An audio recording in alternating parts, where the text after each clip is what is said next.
Hi guys, good morning. So இன்னைக்கான video எதை பற்றினது அப்படின்னா, தி மோஸ்ட் ரெக்கமெண்டட் வீடியோ நிறைய பேர் எங்கிட்ட கேட்டுட்டாங்க. Twin flame journey and parenting. எங்களுக்கு குழந்தை இருக்குங்க, நாங்கள் என்ன பண்ணுறது? So this is the main question most of the people ask. So I wanted to make a video for that. அதுக்கான வீடியோ தான் இது.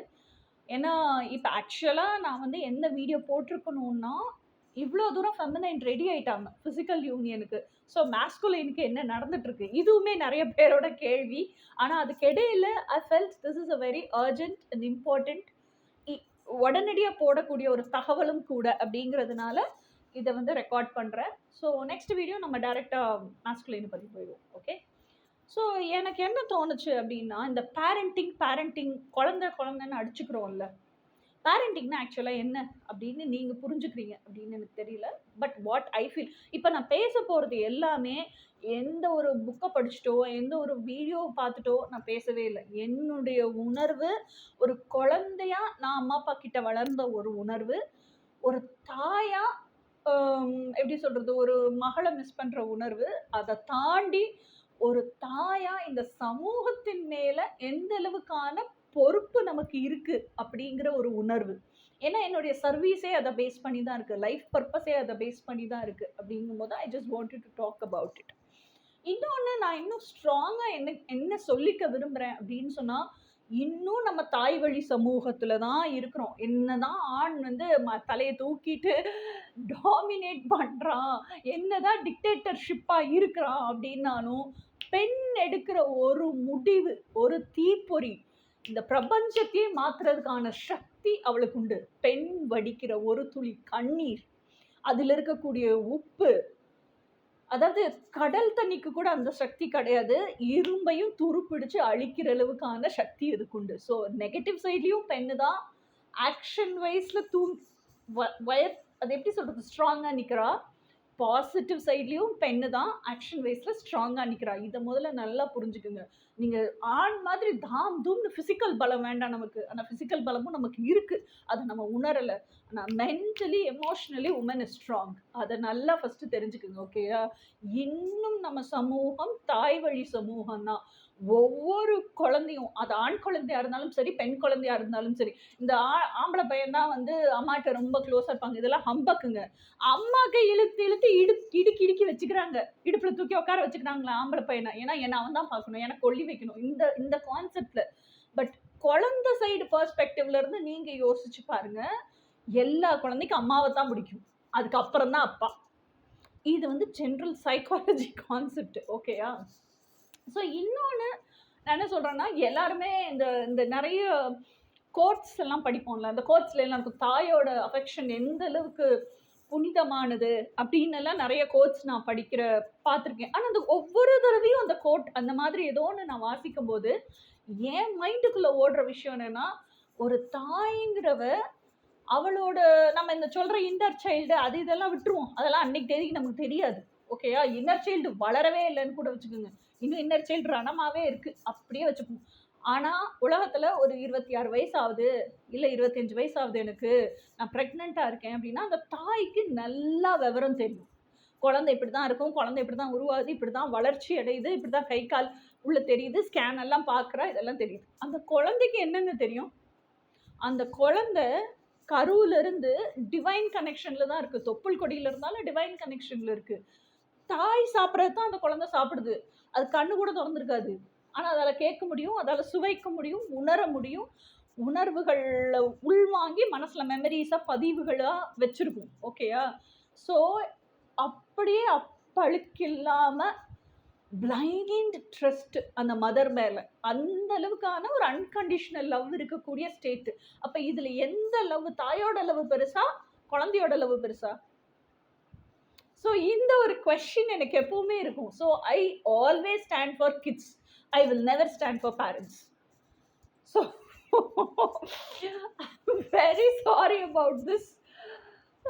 So I'm today going to talk about அப்படிப்பட்ட குழந்தைங்கள நம்ம எப்படி பேணி பாதுகாத்து வளர்த்தணும், அவங்க எமோஷ்னல் ஹெல்த் எந்த அளவுக்கு முக்கியம், அவங்க இந்த சமூகத்தின் தூண்கள் அவங்க எந்த அளவுக்கு நம்மளால டார்க் ஆக்கிட்டு இருக்காங்க அப்படிங்கிறத ஒரு ஒரு பொறி தட்டுற அளவுக்கு ஒரு டார்ச் லைட் அடிக்கணும் அப்படின்னு நினைக்கிறேன். அப்படி வச்சுப்போமா? ஓகே. ஸோ நான் என்ன நினைக்கிறேன் அப்படின்னா, சின்ன வயசுல நம்ம இவ்ளோ கதை பேசுறோம்ல.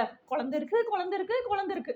ஏதாவது ஒரு ரீசன் சொன்னோம்னா, இந்த ட்வின் ஃப்ளேம் ஜர்னி நீங்க பேசுறீங்க. நான் ட்வின் ஃப்ளேம் ஜர்னில இருக்கேன் மேம் அப்படின்னு அப்படி தவிச்சு போய், எனக்கு இவ்ளோ கஷ்டமா இருக்கு. மனசே தாங்க முடியல. என்னால இருக்கவே முடியல. இதெல்லாம் பேசுறோம். கடைசியில எங்க கொண்டு வந்து முடிச்சு நிப்போம்னா, ஏன்னா எல்லா தாயும் தவிக்கிற ஒரு விஷயம் தான். But still what I feel is you are hiding behind it. You are not எப்படி சொல்றது? எனக்கு அதுக்கான வார்த்தை தெரியல. என்னை பொறுத்த வரைக்கும் I feel you all R hiding behind it. எனக்கு குழந்தை இருக்கு. அந்த அந்த ஒரு காரணத்தை வச்சுட்டு you are hiding behind it. At the same time you want to live what ever you want to live. That will not happen. So that is a dark psychology also. So your kid will also learn that dark psychology. Okay. So இப்போ நான் என்ன சொல்ல விரும்புறேன்னா, இப்போ நான் வந்து 80s கிட்டுப்பா, millennials நான்லாம். எங்கள் அப்பா அம்மா வந்து இந்த சுதந்திரம் வாங்குச்சுல, எங்கள் அப்பாலாம் வந்து 1947 சுதந்திரம் வாங்கினப்ப பிறந்தாரு. எங்கள் அம்மா வந்து 1957 நினைக்கிறேன். 10 வருஷம் அம்மாவுக்கும் அப்பாவுக்கும் டிஃப்ரென்ஸ். ஸோ அந்த அவங்கெல்லாம் வந்து பேபி பூம்பர்ஸ். ஓகே. அந்த ஜென்ரேஷன் பேர் பேபி பூம்பர்ஸ். எங்கள் தாத்தா பாட்டி இருக்காங்கல்ல, அதாவது எங்கள் அம்மா அப்பாவோட அம்மா அப்பா, அவங்கெல்லாம் வந்து சைலண்ட் ஜெனரேஷன். அவங்களோட வேலை என்னன்னா, காலையில் எழுந்திரிப்பாங்க, வயக்காட்டுக்கு போவாங்க, வாய்க்கால் வெட்டுவாங்க, செடிக்கெல்லாம் உரம் போடுவாங்க, நல்லா அது காய்ச்சல் விளைச்சல் வர வரைக்கும் அது கஷ்டப்பட்டு வளர்ப்பாங்க. அங்கே இருக்கிற அறுவடை நெல்லெல்லாம் அறுவடை பண்ணி என்ன தானியம் விதைச்சிருக்காங்களோ, இல்லை என்ன அவங்க விதை விதைச்சிருக்காங்களோ, அது ஃப்ரூட்ஸ் கொடுத்த உடனே ஃபுல்லாக ரீப் பண்ணி அதை எடுத்துகிட்டு வருவாங்க. பேட்டரி சிஸ்டம், பண்டை மாற்று முறை. உங்ககிட்ட கோதுமை இருக்கா, என்கிட்ட அரிசி இருக்குது. உங்ககிட்ட கேப்பை இருக்கா, என்கிட்ட சோளம் இருக்குது. So this is how they lived. Okay. அங்கே வந்து ரொம்ப ஹியூமனிட்டி இருந்துச்சு. ஆனால் ஒரு விஷயம் என்னன்னா, அவங்களுக்கெல்லாம் எங்கள் தாத்தா பாட்டிக்கெல்லாம் 11 பிள்ளை. எந்த புள்ள தின்னுச்சு, எந்த புள்ள தூங்குச்சு, எந்த புள்ள எத்தனை மணிக்கு எந்திரிச்சிச்சுன்னே தெரியாது. எல்லா பிள்ளையும் வீட்டில் பத்திரமா இருக்கா, எல்லா பிள்ளைக்கும் நான் சம்பாரிச்சு கொண்டு வந்து வீட்டில் போட்டேனா, என் பொண்டாட்டி எல்லா பிள்ளைக்கும் சோறாக்கி வச்சுட்டா, பரிமாற கூட மாட்டாங்க. நல்லா தெரிஞ்சுக்குங்க. சோறாக்கி வச்சுட்டோமா, காலையில மொச்ச குழம்பா இருக்கும், சாயங்காலம் கருவாட்டு குழம்பா மாறிடும். ஸோ இப்படி தான் சைலண்ட் ஜெனரேஷன் வாழ்ந்தாங்க. ஓகேயா? எந்த குழந்தை எங்கே போகுதுன்னே தெரியாது. சாயங்காலம் ஆனால் வீட்டுக்கு வந்துடும். எந்த பிள்ளையாவது 5ஆவதுக்கு மேலே படிச்சிருக்கா? 5ஆவது வரைக்கும் படிக்க வைக்கிறதே பெரிய விஷயம் நம்ம அப்பா அம்மா ஜெனரேஷனு. அதில் படித்து வந்த ஆட்கள் ரொம்ப வெகு சிலர். ஓகேயா? இது வந்து நம்ம தாத்தா பாட்டி ஜென்ரேஷன். ஆனால் நம்ம தாத்தா பாட்டி ஜென்ரேஷனில் இருந்தப்பவே நம்ம அம்மா அப்பா என்ன கம்ப்ளைண்ட் பண்ணாங்க அப்படின்னா, இந்த விவசாயம்னு இதையே கட்டிக்கிட்டு அழுது, எங்களுக்கான அடிப்படை வசதியை கூட நீங்கள் செஞ்சு கொடுக்க மாட்டேங்கிறீங்க. ஆனால் நல்லா யோசிச்சு பாருங்க, நம்ம தாத்தா பாட்டி சொந்த வீட்டில் தான் இருந்தாங்க. நம்ம தாத்தா பாட்டி சொந்தம் சுற்றமோட ரொம்ப ஹாப்பியாக வாழ்ந்தாங்க. நம்ம பாட்டியெல்லாம் பாருங்க, காலையில் வயக்காட்டுக்கு போயிட்டு வரும், சுள்ளி பறக்கிட்டு வரும், விறகு பறக்கிட்டு வரும். அது தோட்டத்துக்கே அது போய் வேலையை செய்யும். ஒரு ஆள் கூலியை வாங்கிட்டு வந்துடும். கூலியை வாங்கிட்டு வந்து பிள்ளைகளுக்கு பூரா செஞ்சு போடும். தாத்தா வந்து 5 ரூபா கொடுத்தாருன்னா, பாட்டி 15 ரூபாய்க்கு கூலியை வாங்கிட்டு வந்து வேலை செஞ்சு பிள்ளைங்களுக்கு பூரா கொடுத்துரும். ஸோ அவங்க ஹாப்பியாக ஜாலியாக தான் இருந்தாங்க. நீங்கள் நல்லா யோசிச்சு பாருங்களேன். ஆனால் அந்த லைஃப் ஸ்டைல் நம்ம அப்பா அம்மாவுக்கு பிடிக்கல. ஏன்னா நம்ம அப்பா அம்மாவை பொறுத்த வரைக்கும் 11 பிள்ளையும் அந்த அம்மா வந்து நீ சாப்பிட்டியா, நீ சாப்பிட்டியா, நீ சாப்பிட்டியா, நீ சாப்பிட்டியான்னு கேட்கல. ஓகேயா? வந்தானா வந்த நேரத்துக்கு எந்த புள்ள இருந்துச்சோ அந்த பிள்ளைக்கு பரிமாறினாங்க. மீதியெல்லாம் வேணா சாப்பிட்டுக்குவான்னு விட்டுட்டு போயிட்டாங்க அவங்க அம்மா. ஏன்னா மத்தியானம் வீட்டுக்கு வருவாங்க, இல்லை கட்டு சோறை கட்டி எடுத்துகிட்டு போயிடுவாங்க, வயக்காட்டிலே உட்காந்து சாப்பிட்ருவாங்க. சாயங்காலம் தான் வீட்டுக்கு வருவாங்க. அவங்க வரும்போது 6 மணி 6:30 ஆகிடும். அப்போ பிள்ளை எங்கே இருக்குது என்ன இருக்குல்ல, வீட்டுக்கு வந்து அடுத்த வேலை நைட்டுக்கு சமைக்கணும். அது சமைச்சு முடிச்சுட்டு கொஞ்சம் நேரம் உட்காந்து, அப்போல்லாம் பாருங்கள் அந்த வீட்டை சுற்றி காம்பவுண்ட் வீடு இருக்கும். நல்லா பாருங்க, ஓன் ஹவுஸ் இருக்கிறவங்க வீட்டை சுற்றி காம்பவுண்ட் வீடு இருக்கும். அந்த வீட்டில் உட்காந்து கதை பேசணுமா, எல்லாரும் கூட அவங்க வீட்டில் என்ன நடந்துச்சுன்னு தெரிஞ்சுக்கிட்டோமா, நம்ம என்ன பண்ணோம்னு சொன்னோமா, இதெல்லாம் சுவாரஸ்யமாக இருந்துச்சு அவங்களுக்கு. ஆனால் நம்ம அம்மா அப்பா ஜெனரேஷன் வந்து பேபி பூம்பர்ஸ். அவங்க தான் அதில் வந்து அவங்க நினச்சிக்கிட்டாங்கன்னா, அடிப்படையாக எனக்கு கிடைக்க வேண்டிய கல்வி கூட கிடைக்கல, நாங்கள் ரொம்ப கஷ்டத்தில் வளர்ந்தோம், ஒரு பிள்ளைக்கு நல்லா கிடைச்சிச்சு, இன்னொரு பிள்ளைக்கு நல்லா கிடைக்கல, அம்மா கிட்ட இருந்து பர்சனல் டைம் கிடைக்கல. இவ்வளவும் அவங்களோட மனசில் இருந்த விஷயம் வெளியே அவங்க சொல்லலை. இப்படி தான் வளர்ந்தாங்க. நம்ம கனவு என்ன ஆசை என்னன்னே கேட்கலையே இந்த பயப்பிள்ளைங்க. அவங்க பாட்டு இருந்தாங்க, வேலைக்கு போனாங்க, வயக்காட்டுக்கு போனாங்க, சாதத்தை போட்டு கொண்டு வந்து கொடுத்துட்டாங்க. ஸோ இப்படி தான் நம்ம அம்மா அப்பா ஜெனரேஷன் இருந்தாங்க. ஸோ அந்த படித்த வெகு சிலர் எல்லாருமே பாருங்கள், இந்த பேபி பூம்பர்ஸ் ஜென்ரேஷன், அதாவது நம்ம அம்மா அப்பா ஜென்ரேஷனில் அம்புட்டு பயபுலையும் கவர்மெண்ட் ஜாப். இப்பதான் ஒரு 10 வருஷத்துக்கு முன்னாடி ரிட்டையர் ஆயிருக்காங்க. இப்பதான் 10 வருஷத்துக்கு முன்னாடி தான் புதுசா ஆள் அந்த ரிட்டையர் ஆக ஆக ஒவ்வொரு பேட்சா போக கிளம்ப இப்ப ஆள் டிஎம்பிசியில போட்டுக்கிட்டே இருக்காங்க. நல்லா நோட்டீஸ் பண்ணி பாருங்க. இதுதான் மாற்றம் நடந்திருக்கு. பூரா கவர்மெண்ட் ஜாப். பொம்பளை பிள்ளையும் சரி, ஆம்பளை பிள்ளையும் சரி. நம்ம மாமனார் மாமியார் கவர்மெண்ட் ஜாபா, நம்ம அம்மா அப்பா கவர்மெண்ட் ஜாபா. ஸோ இப்படிதான் இருந்துச்சு. இந்த கவர்மெண்ட் ஜாப்ல இருந்த அப்பா அம்மா வளர்த்த பிள்ளைங்க நாம என்னத்தை பார்த்தோம் சின்ன வயசுல இருந்து? நம்ம தாத்தா பாட்டியே எடுத்துக்குங்க. வீடு நிறைய ஆளுங்க இருக்காங்க, பிள்ளைங்க இருக்கு. 11 பிள்ளை இருக்கு. ஓகேவா? ஒரு மாசத்துக்கு இல்ல ஒரு வாரத்துக்கு பாட்டி செலவுக்கு காசு கேட்குறாங்க.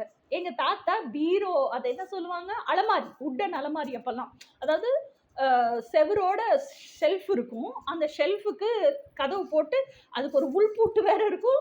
அது போக வெளியே வேற அது என்ன சொல்லுவாங்க, கர்சர் மாதிரி ஒரு பூட்டு இருக்கும்ல, அந்த பூட்டு வேற இருக்கும். அது நிறைய மூட்டையில பணம் அடுக்கி வச்சிருப்பாங்க. எங்க பாட்டி செலவுக்கு காசு கேட்கும். 10 ரூபா கொடுத்துட்டு அந்த 10 ரூபாய் செலவாகி போச்சுன்னா அடிக்க வருவார் எங்க தாத்தா. காசே செலவு பண்ணக்கூடாது. எங்க பாட்டி எப்படி ஆளு, அந்த 10 ரூபாய் செலவழிச்சு போட்டு அது அது வேலைக்கு போய் சம்பளம் வாங்கி அதையும் பிள்ளைங்களுக்கு செஞ்சிடும் டெய்லி பேசிஸ்ல. ஸோ இப்படிதான் அவங்க லைஃப்பை ரன் பண்ணாங்க. ஓகேவா? அந்த சண்டைகளையும் நம்ம பார்த்துருக்கோம். அந்த சண்டையிலையும் இன்னொன்று என்ன செய்வாங்களா, எங்க பாட்டி எங்க தாத்தாவை கண்டுக்கவே மாட்டாங்க. ரொம்ப காண்டாயிடுச்சுன்னா பக்கத்துல கூட போகாது எங்க பாட்டி. அங்கே கிச்சன்லேயே உட்காந்து வெத்தலையை போட்டு இடுக்கிட்டு வாயில் வச்சுட்டு அது வாட்டு நடந்து கிளம்பி போயிடும். பின்னாடி இருக்க தோட்டத்தில் என்னென்ன காய் இருக்குது, ஏன்னா அவங்க கொடி, அவரைக்காய் கொடி, பீன்ஸ் கொடியெல்லாம் ஏற்றிருப்பாங்க. 4 மூலையிலையும் கனகாம்பரம் போட்டிருப்பாங்க. இதெல்லாம் எங்கள் ஊரில் நாட்டில் பண்ணக்காட்டில் ஃபென்சிங் ஃபுல்லாக பொன்னாங்கண்ணி கீரை. அந்த ஃபென்சிங்க்கு டயகனலாக புதினா, அந்த டயகனலாக இருக்க புதினால 4 கார்னர் இருக்கும்ல, ஸ்கொயர் கீரை, ஸ்கொயரோட 4 கார்னரில் தான் கனகாம்பரம். டயகனலாக இருக்கிறது ஃபுல்லாக புதினா, டயகனலாக இருக்கிறதோட 4 மூலையிலும் ரோஸ். ஒவ்வொரு ரோஸும் ஒவ்வொரு சென்ட் மஞ்சள் ரோஸ் இருக்கும், அதுக்கப்புறம் ரோஸ் கலர் ரோஸ் இருக்கும், மெரூன் அந்த ரெட் ரோஸ் இருக்கும், ஒயிட் ரோஸ் இருக்கும். இந்த மாதிரி போட்டு வச்சுருப்பாங்க. இங்கிட்டு பார்த்தா சோளம் இருக்கும். ஸோ இதெல்லாம் வேடிக்கை பார்க்குறதுக்கு போயிடும் எங்கள் பாட்டி. எங்க தாத்தா என்ன பண்ணுவாரு, அப்படியே ரொம்ப முடியாத ஒரு மாதிரி, நடக்க கூட முடியாத ஒரு மாதிரி இந்த கட்டில் இருந்து எந்திரிச்சு தவங்கி நடக்கிறாராம். அப்படி சீனை போட்டுட்டு ஆக்ஷனை போட்டுட்டு இருப்பாரு. எங்க பாட்டி அழகா சொல்லிட்டு போயிரு, அந்த மனுஷன் கிடக்குறான் அப்படின்ட்டு அது பாட்டு கிளம்பி போயிடும். ஓகே, எங்க பாட்டி அந்த பக்கம் போனதுதான் தாமசம். எங்க தாத்தா நட்டமாட்டி அவர் பாட்டு ஜல்லிக்கட்டு காலையாட்டம் நடந்து போயிட்டு இருப்பாரு. ஸோ பார்த்து வளர்ந்த ஜெனரேஷன் தான் நாங்க. ஏன்னா ஆனுவல் லீவுக்கு பண்ணக்காட்டுக்கு தான் போவேன் நான். ஓகேயா? ஸோ 5வது வரைக்கும் தாத்தா பாட்டி இருந்த வரைக்கும் அவங்க மடியிலேயே வளர்ந்தாள் நான். அதனால இந்த கூத்து பூரா அப்பவே பார்த்து அப்சர்வ் பண்ணியிருக்கேன் நான். இது என்ன ஒரு ஹாப்பியா இருந்தா கூட அந்த தாத்தா பாட்டி போடுற சண்டையுமே எனக்கு பிடிக்கல. அந்த அண்டர்ஸ்டாண்டிங்கே இல்லை. ஹஸ்பண்ட் நல்லா ஏர்ன் பண்றாரு, இதெல்லாம் இப்போ எனக்கு தோணுது. ஓகே, அந்த ஹஸ்பண்ட் நல்லா ஏர்ன் பண்றாரு, ஒய்ஃபுக்கு காசு கொடுக்க மாட்டேங்கிறாரு. அப்படி ஒரு கஞ்சம். வீட்டுக்கு காய்கறி எதுனாலும் அவர் தான் வாங்கிட்டு போடணும். அதையுமே ஒய்ஃப் கிட்ட கையில காசு கொடுத்து நீ உனக்கு என்ன வேணுமோ வாங்கிக்கோன்னு சொல்ற ஒரு மைண்ட் செட் இல்லை. அந்த அளவுக்கு சோஷியல் கண்டிஷனிங். ஒருவேளை அவங்கள வளர்த்ததே அப்படியா? ஏன்னா அவங்க அப்பா அம்மா எப்படி வளர்த்தாங்களா நம்ம பார்க்கலையில, அப்படிதான் வளர்த்தாங்களா இதெல்லாம் நமக்கு தெரியாது. ஓகேயா? ஸோ இதுலேயுமே I've seen only the dark side of parenting. Okay, அவங்க ஒரு பேரண்டா இருக்கிறாங்க. அந்த பேரண்ட்ஸ்ட இருக்க டார்க் சைடை நான் பார்க்குறேன். என்னதான் பாசிட்டிவ் சைடு இருந்தாலும் அந்த பாசிட்டிவ் சைட்லையும் எப்படி சொல்றது, 2 பேருக்கு நடுவில் இருக்க அந்த டிஸ்டன்ஸ் தெரியுது. 2 பேரும் பண்ணிக்கிற ஃபன்னு தான் இருக்கு. ஓகேயா? அந்த டிஸ்டன்ஸிங்கே சீரியஸாக எடுத்துக்காம ஃபன்னாக பண்ணுறாங்க, அவ்வளோதான் இருக்கே ஒழிய மற்றபடி there is no அந்த இன்டிமசி, அது அந்த மாதிரி விஷயம்லாம் I've never seen. ஓகேயா? ஸோ அந்த தாத்தா பாட்டி அந்த காலத்துல இருந்து அந்த ஹியூமனிட்டியோட வளர்த்துருப்பாங்க தெரியுமா? ஸோ அதனால ஒருத்தரை காயப்படுத்திக்க கூடாது, அது இருந்துச்சே தவிர, but it is not about understanding R intimacy. அந்த புரிதல், உணர்வு பூர்வமாக அந்யோன்யமாக இருக்கிறது, இவர் நினைச்சாலே பாட்டி செய்து அந்த மாதிரியெல்லாம் இல்லை அவங்க லைஃப் ஸ்டைல். ஓகே, ஸோ அங்கேயுமே அந்த dark side of the life தான் நான் பார்த்துருக்கேன். ஓகே, சின்ன குழந்தைய இருந்தால் நான் சுட்டியாக இருப்பேன், அதனால சுற்றிட்டு இருப்பேன், விளாண்டுட்டு இருப்பேன். எங்கள் பாட்டி என் கை பிடிச்சி எல்லா இடத்துக்கும் கூட்டிகிட்டு போவாங்க, எல்லா சொந்தக்காரங்க வீட்டுக்கெல்லாம் கூட்டிகிட்டு போவாங்க. So it was like that life. அதுக்கப்புறம் எங்கள் அப்பா அம்மா ஜென்ரேஷன் எடுத்துக்கிட்டா, எனக்கு விவரம் தெரிஞ்ச காலத்துல இருந்து நான் இத்தினூண்டு பிள்ளையா இருக்கும்போது இருந்து எங்க அம்மா கிட்ட எனக்கான பர்சனல் ஸ்பேஸ் அப்படின்னு ஒன்று இருக்கும்ல, எங்கள் அம்மா கிட்ட நான் எப்படி சொல்கிறது, எங்கள் வீட்டில் 3 பிள்ளைங்க, நான் எங்கள் அக்கா எங்கள் அண்ணன். ஓகேயா. ஸோ இந்த பிள்ளைய விட்டுட்டு அந்த பிள்ளைய கொஞ்சனா அந்த பிள்ளைக்கு பொறாம வந்துடும்னு பயம். அதனால 3 பிள்ளையுமே எங்கள் அம்மா கொஞ்ச மாட்டாங்க. ஆனா எனக்கு வந்து அந்த ஏக்கம் ஜாஸ்தி இருக்கும் சின்ன வயசுலயே. அதனால என்ன பண்ணுவாங்கன்னா, 3 பேரும் தூங்குனதுக்கு அப்புறம் தூங்கிட்டோமான்னு செக் பண்ணிட்டு, நைட்டு நான் தூங்குனதுக்கு அப்புறம் எங்க அம்மா கொஞ்சுவாங்களாம். இது வந்து எங்க அக்கா சொல்லியிருக்கா. எனக்கு தெரியாது. நான் தூங்கிட்டேன்ல. எங்க அம்மா என்ன கொஞ்சுவாங்கன்னு சொல்லிட்டு. ஆனா அது எனக்கான அந்த ஏக்கம் எனக்கு இருக்க தான் செஞ்சுச்சு. ரொம்ப வருஷத்துக்கு இருந்துச்சு. அப்புறம் ஐ அண்டர்ஸ்டுட். I left. அதுக்கப்புறம் ஆனா இதுல நான் என்ன சொல்ல வரேன்னா, எங்க அப்பாவும், எங்க அம்மாவும் வாழ்ந்த வாழ்க்கையில, அப்பாவுக்கு வந்து அம் கவர்மெண்ட் ஜாப். காலையில 9 மணிக்கு போனார்னா, வீட்டுக்கு 5 மணிக்கு தான் வருவாரு. ஓகே. 5 மணிக்கு மேலயும் அவர் ஃப்ரெண்ட்ஸ பார்க்க வெளிய போயிருவாரு. He had some other work to do. அந்த ஃப்ரெண்ட்ஸ் கூட சேர்ந்துட்டு நெறைய ஃப்ரெண்ட்ஸ் மூலியமா ஹி வாஸ் டூயிங் இன்கம். அது இதெல்லாம் பண்ணிட்டு இருந்தாங்க. ஸோ, அதனால வீட்டுக்கு வரதுக்கு திருப்பி நைட்டு 9:30 ஆகும். அது வரைக்கும் எங்க அம்மா சிங்கிள் லேடியா தான் அந்த மொத்த குடும்பத்தையும் கட்டி காக்கணும். ஓகே. எங்க அம்மா வந்து 10வது படிச்சு பாஸ் பண்ணியிருக்காங்க. அந்த காலத்துல யோசிச்சுக்கங்க. ஓகே. 10வது முடிச்சதும் கல்யாணம் பண்ணி வச்சுட்டாங்க. அதனால அந்த 10வதுக்கு எங்க அம்மாக்கு தெரியாம ஏதோ ஒரு வேலைக்கு அப்ளை பண்ணாரு. அந்த வேலையும் வந்துருச்சு அம்மாக்கு. ஆனா எங்க அம்மா டிசைடட் எனக்கு 3 பிள்ளைங்க இருக்கு. எனக்கு என் பிள்ளைங்க தான் பெருசு. நான் சம்பாதிக்கணும்னு கட்டாயம் வரும்போது, என் பிள்ளைங்கலாம் ஸ்கூலுக்கு போனதுக்கப்புறம் நான் ஒரு சம்பாத்தியத்த உருவாக்கிக்கிறேன். என் பிள்ளைங்கலாம் ஸ்கூல்ல இருந்து வர்றதுக்குள்ள அந்த சம்பாத்தியத்த முடிச்சு நான் வீட்டுக்கு வந்துருவேன். So my mom made that as a habit. ஓகேயா. பட் ஸ்டில் நான் என்ன சொல்றேன், இதெல்லாம் வந்து அம்மாவோட பாசம். எங்க மேல இருக்கிற அக்கறை. இன்னொன்னு எங்க அம்மாக்கு சின்ன வயசுல இருந்தே எங்க அம்மா வளர்ந்த சூழல் இருக்கும்ல. என்னோட அப்பா, அம்மா என்ன கேர் பண்ணல. நான் என் பிள்ளைங்கள கேர் பண்ணி தான் வளர்ப்பேன் அப்படிங்கிறது. பட் ஸ்டில் இதெல்லாம் இருந்தா கூட, எங்க அம்மா கிட்ட இருந்து ஏதோ ஒரு விஷயம் my mom was very strict. Very strict. ஓகேயா. ஸோ எங்க அப்பாவும் வாஸ் வெரி ஸ்ட்ரிக்ட். ஓகேயா. 2 பேர்கிட்டயும் வந்து யூ கான்ட் எஸ்கேப். அந்த மாதிரி ஒரு சூழல். ஏதோ ஒரு சின்ன சின்ன தப்பு பண்ணிட்டா கூட எங்க அம்மா அப்படி திட்டுவாங்க, அப்படி கத்துவாங்க. கையில என்ன கிடைக்குதோ தூக்கி சாத்திருவாங்க. ஸோ அம்மா அப்படின்னா அந்த பயம் எவ்வளோ பாசம் இருந்தாலும், அந்த பயத்த தாண்டி நெருங்கவே முடியல அம்மா கிட்ட. ஸோ நாங்க அப்படிதான் இருந்தோம். ஸோ ஒரு பேரண்டிங் அப்படிங்கிறது வந்து அந்த அம்மா அப்படிங்கிறதுல அந்த ஃப்ரெண்ட்லினஸ் இல்ல, இன்டிமசி இல்ல. அந்த ஒரு எப்படி சொல்றது? எதனாலும் நான் ஷேர் பண்ண முடியும் எங்க அம்மா கிட்ட. அப்படிங்கிற அளவுக்கான அந்த ஒரு இன்டு மை மாம் அப்படின்னு சொல்லுவோம்ல. அது இல்ல. ஓகே. ஸோ அதனால எதுவுமே எங்க அம்மா அப்பா நான் என்ன பண்றேன்னு எங்க அம்மாவுக்கு தெரியாது. ஓப்பன் ஹவுஸுக்கு வந்து அந்த சார் கம்ப்ளைண்ட் பண்ணும்போது, மிஸ் கம்ப்ளைண்ட் பண்ணும்போது எங்க அம்மா கேட்டா தான் என் மண்டவாளம் பூரா தண்டவாளத்துல ஏறும். அது வரைக்கும் எங்க அம்மாவுக்கு தெரியாது. எங்க அம்மாவுக்கு தெரியாது. ஓகேயா. So it was like that. எங்க அப்பா எப்படின்னா, வி அன் ஒரு ஒரு கிச்சன்ல பைப்பு ஒழுகுது, இல்ல பைப்பு ரிப்பேரா இருக்கு. அது சரி பண்ணணும் அப்படின்னா, ஒரு பிளம்பர், எலக்ட்ரீஷியன், ஒரு வீட்ட ரிப்பேர் பண்ணுவாங்கல்ல, அந்த மாரி யாருமே தெரியாது. எல்லாமே எங்க அம்மா கண்ட்ரோல்ல இருந்துச்சு. ஸோ எங்க அம்மா தான் ஃபோன் பண்ணி வர சொன்னோம். அவருக்கு அந்த ஆஃபீஸ்க்கு போறது, வீட்டுக்கு வர்றது. இத தவிர வெளி வட்டார நடவடிக்கை கூட தெரியாது. பெரிய பெரிய நியூஸ் தெரியும்பா. ஏன்னா டெய்லி சேனல்ல, வீட்ல நியூஸ்ல, தூர்தர்ஷன்ல நியூஸ் பார்ப்பாரு. அதனால டெய்லி நியூஸ் தெரிஞ்சுக்குவாரு. தெருவுல என்ன நடக்குதுன்னு தெரியாது எங்க அப்பாக்கு. எங்க வீட்ல என்ன நடக்குதுன்னு தெரியாது எங்க அப்பாக்கு. ஸோ திஸ் இஸ் ஹவ் நம்ம பேரண்ட்ஸ் தே லிவ்ட். ஸோ இப்படி இதுல வந்து எங்க அப்பாவும், அம்மாவும் ஸ்பெண்ட் பண்ற அந்த குவாலிட்டி டைம் அப்படிங்கிறது எங்க இருக்கு? அந்த நைட்டு கொஞ்ச நேரம் பேசுவாங்க. மைட் பி நைட்டு ஃபிசிக்கலா க்ளோஸா இருக்கலாம். இல்ல பேசுவாங்க, பேசிட்டு தூங்கி இருக்கலாம். எங்க அம்மா நைட்டு திருப்பி காலையில வந்து எங்க அம்மா 5 மணிக்கு எந்திரிச்சே ஆகணும். அப்ப அது எத்தனை மணி வரைக்கும் முழிச்சிருக்க முடியும் அதால? அது பெட்டுக்கு போறதுக்கே 11 மணி ஆயிடும் எங்க அம்மா. ஓகே. இன்னொன்னு என்ன கூத்து நடக்கும் எங்க வீட்லன்னா, மாச செலவுக்கு எங்க அம்மா சிட்டை எழுதி எங்க அப்பாட்ட காசு குடுக்கும்.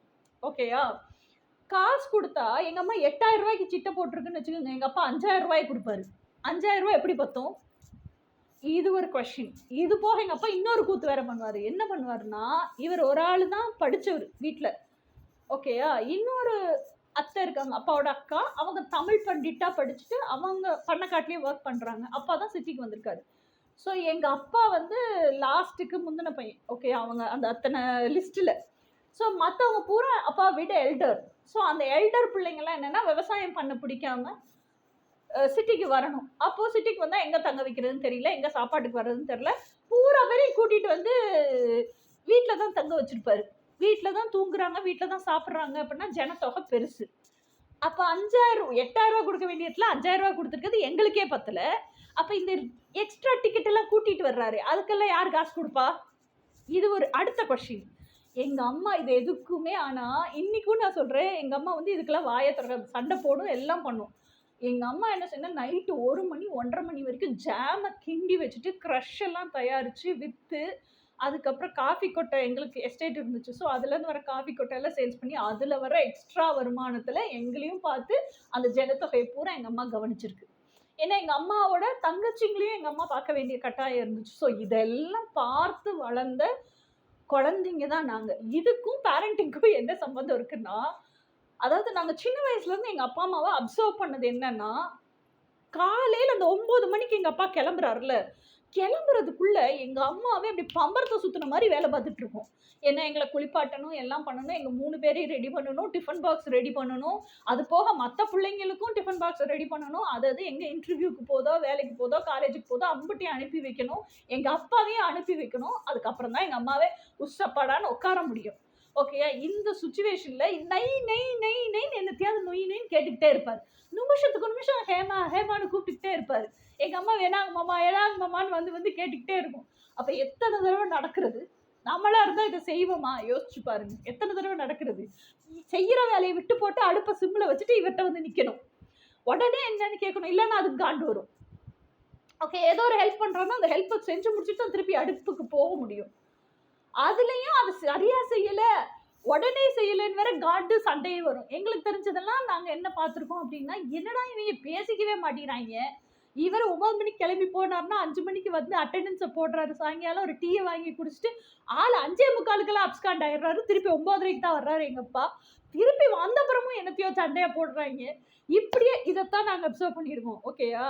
காலையிலேருந்து ஆஃபீஸுக்கு போகிற வரைக்கும் சண்டை, ஆஃபீஸ் போயிட்டு வந்து அட்டெண்டன்ஸு, திருப்பி ஃப்ரெண்ட்ஸ் எல்லாம் பார்த்துட்டு வந்து திருப்பி என்னத்தையோ சண்டை.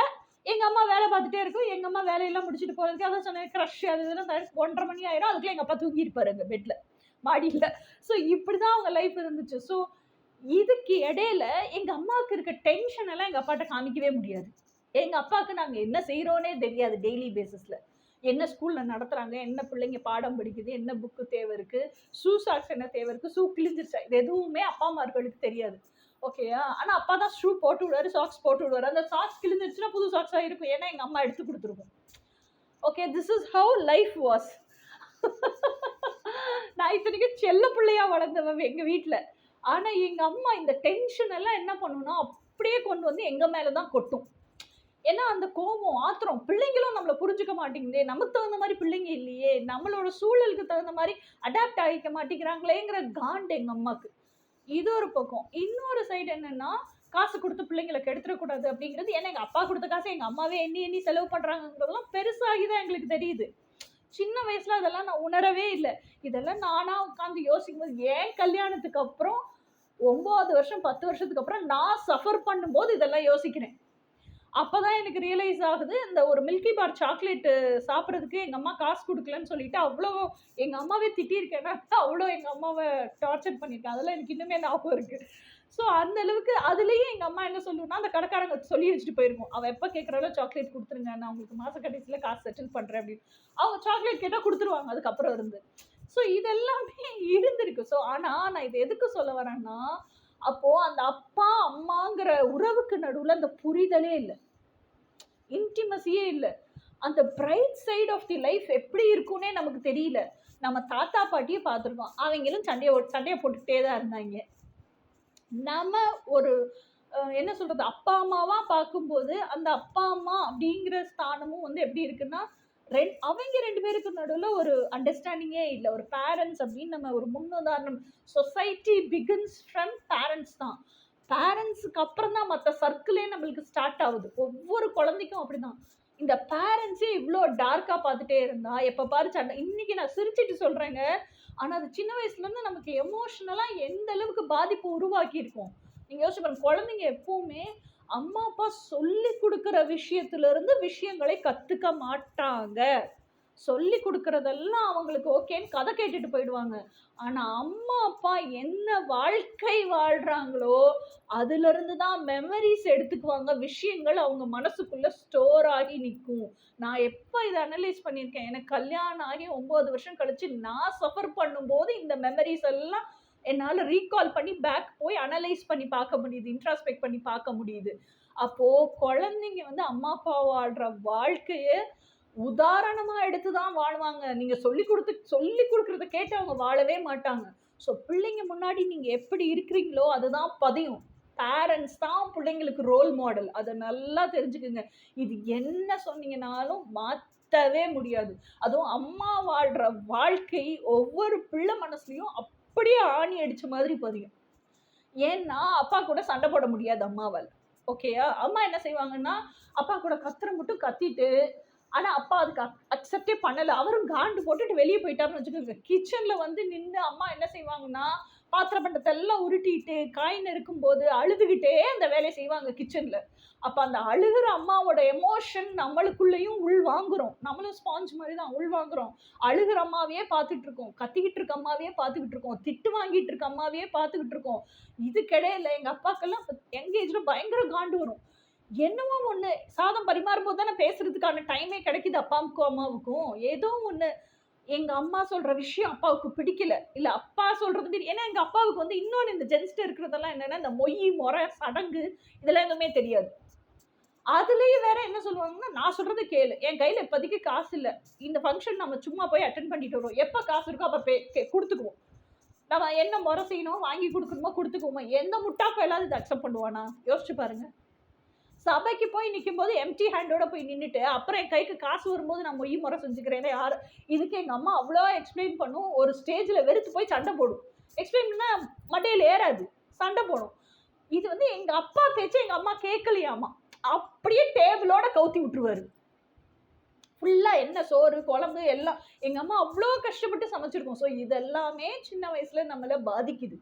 எங்க அக்கா ஒரு தடவ வந்து அப்புறம் தான் எங்க அப்பாவே அழுகுனாரு. எங்க அக்கா என்ன செஞ்சாங்கன்னா, ஏதோ ஒரு கிச்சன்ல இருந்துச்சு ஸ்லாப்ல அது. இதெல்லாம் டைனிங் டேபிள்ல இருந்ததெல்லாம் கவுத்திட்டாரு. எங்க அக்காக்கு வந்துச்சு பாரு காண்டு குக்கரோட இருந்துச்சு. "இத மட்டும் ஏன் டாடி விட்டு வச்சிருக்கீங்க? இதையும் கொட்டுங்க" அப்படின்னு எங்க அப்பா முன்னாடி டொம்முன்னு கீழ போட்டு உடைச்சா. அன்னைக்கு விட்டாரு எங்க அப்பா காண்ட. ஸோ இதெல்லாம் பார்த்து வளர்ந்த புள்ளைங்க தான் நாங்க. ஓகே. ஸோ இது ஃபுல்லாவே டார்க் சைட் ஆஃப் தி கப்பிள்ஸோட டார்க் சைட மட்டும் தான் பார்த்துருக்கோம். இதுல எங்க இருக்கு அந்யோன்யம்? இதுல எங்க இருக்கு அதாவது இன்னைக்கு சண்டை போடலாம். நாளைக்கு சண்டை போடலாம். அட்லீஸ்ட் அடுத்த நாள் ஒரு கன்வின்சிங் வரணும்ல. ஒரு இணக்கம் வரணும்ல. ஒரு எப்படி சொல்றது? அந்த அந்த அந்த விஷயத்துக்காக இல்ல. அதுக்கப்புறம் அந்த சண்டை இல்லாத ஒரு லைஃப், அண்டர்ஸ்டாண்டிங் லைஃப்ல என் பொண்டாட்டி தானே செஞ்சா செய்யட்டும். அப்படிங்கிற அந்த ஒரு உரிமை வரணும்ல. Let her live in her own space. Let her live in her own skin. இது வரணும்ல. இது எந்த பேரண்ட்ஸ் கிட்டயாவது பார்த்துருக்கோமா? நம்ம ஜெனரேஷன் நல்ல மனசு தொட்டு இதயத்துல கை வச்சு சொல்லுங்க. எந்த பேரண்ட்ஸ்டயாவது பார்த்துருக்கீங்களா? கிடையாது. இன்னொன்னு இது பேரண்ட்ஸ்க்கு நடுவுலயே இது இல்லையா?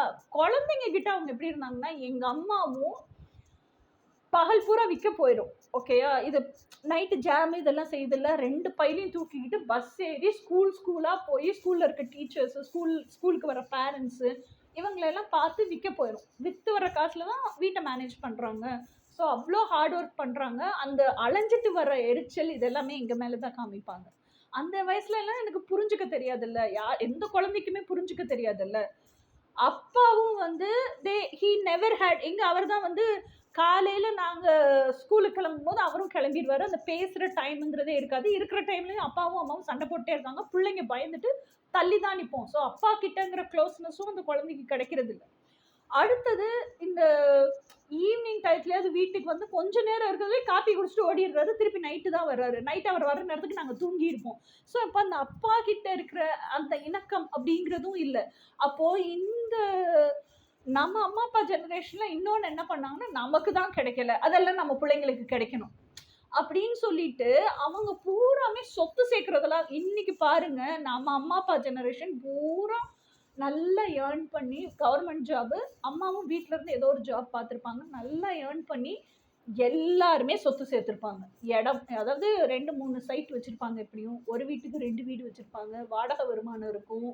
எக்ஸ்ட்ரா இன்கம்க்கு வேற ஏதாவது பண்ணியிருப்பாங்க, அந்த இன்கம் வந்துட்டு இருக்கும். இன்சூரன்ஸ் எல்லாம் போட்டு வச்சிருந்திருப்பாங்க, அதெல்லாம் திருப்பி இப்போ எடுத்து எஃப்டியில் போட்டு எஃப்டியோட இன்ட்ரெஸ்ட் வந்துருக்கும். நீங்க வேணா நான் சொன்னதுக்கு அப்புறம் யோசிச்சு பாருங்க, நாம அம்மா அப்பா பூரா இப்படிதான் இருந்திருப்பாங்க. ஸோ அவங்களோட மைண்ட் செட் ஃபுல்லா எப்படி இருந்துச்சுன்னா, பிள்ளைங்கள நல்லா படிக்க வைக்கணும். ஓகேயா? அதுக்கு நல்ல ஸ்கூல்ல சேர்க்கணும். அதுக்கு நல்ல காசு வேணும். So they were always running behind money. They were always running behind their work.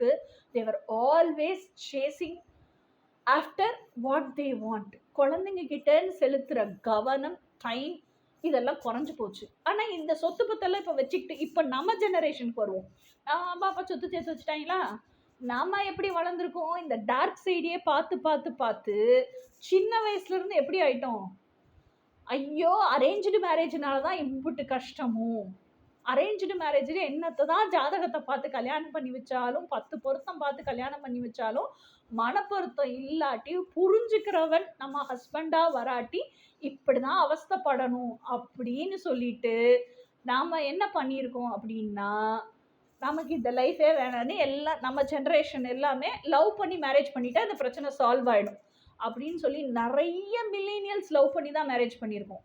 இல்லை, இது ஒரு விஷயம். இந்த லவ் மேரேஜுக்குள்ளேயும் ஒரு ஒரு உள்கருத்து இருக்கு, உள்குத்து இருக்கு. இது வந்து லவ் மேரேஜோ அரேஞ்சு மேரேஜோ எல்லார் வாழ்க்கையிலயும் இருக்கு. அதுவும் முக்கியமா பெண்கள் வாழ்க்கையில இருக்கு. அம்மா அப்பா வீடே எப்படி இருக்குன்னா, இவ்வளவு கலைபரத்துல இருக்காங்க அம்மா அப்பாவே. ஓகேயா? இந்த அம்மா அப்பா எப்படி இருப்பாங்கன்னா, நம்மளை கண்காணிக்கிற விஷயத்துல மட்டும் ஒரே டீமா சேர்ந்துக்குவாங்க. எனக்குன்னா நான் ஆல்ரெடி ஃபீல் பண்ணியிருக்கேன். எங்க அப்பா வந்து ஹாஸ்டல் வார்டன், எங்க அம்மா வந்து அந்த வார்டனுக்கு ரிப்போர்ட் சப்மிட் பண்றாள். ஸோ என்ன பிள்ளைங்க என்ன பண்ணுது, எங்க போகுது, எங்க வருது, என்ன வாங்கி கொடுத்துருக்கேன், எத்தனை பென்சில் வாங்கி கொடுத்துருக்கேன், எத்தனை நோட்டு வாங்கி கொடுத்துருக்கேன், எந்த ஃப்ரெண்டு கிட்ட பேசினா மத்தியானம் என்ன இது பூரா எப்பதான் டைம் கிடைக்குமா? சண்டை ஓடுறதுக்கே டைம் பத்த மாட்டேங்குது. அதுதான் நாங்க பார்த்துருக்கோம். இதெல்லாம் எப்ப ரிப்போர்ட் சப்மிட் பண்ணும்போது தெரியாது, ஆனால் சப்மிட் பண்ணியிருக்கோம்.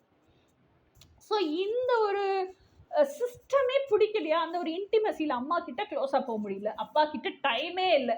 இந்த ஒரு சிஸ்டம் பிடிக்கும். அதுலேயும் இந்த ரிப்போர்ட் சப்மிட் பண்ணதெல்லாம் வச்சுட்டு அவங்களா ஒரு கெஸ்ஸுக்கு வந்துக்கிறது. இப்படிதான் இருக்கா நம்ம பொண்ணு, இப்படிதான் அவ செய்கிறா போல் இருக்கு, ஐயோ இப்படி செஞ்சா நம்ம மான மரியாதையா காத்துல, இவங்களா ஒரு கெஸ்ஸுக்கு வந்துட வேண்டியது. அதை மனசுல வச்சுட்டு அவங்க மனத்திரையில ஒரு பிக்சர் வச்சிருக்காங்கல்ல நம்மள, அதை வச்சுக்கிட்டே நம்மளை பாடா படுத்த வேண்டியது. ஸோ நம்மெல்லாம் எப்படி இருந்தோம்?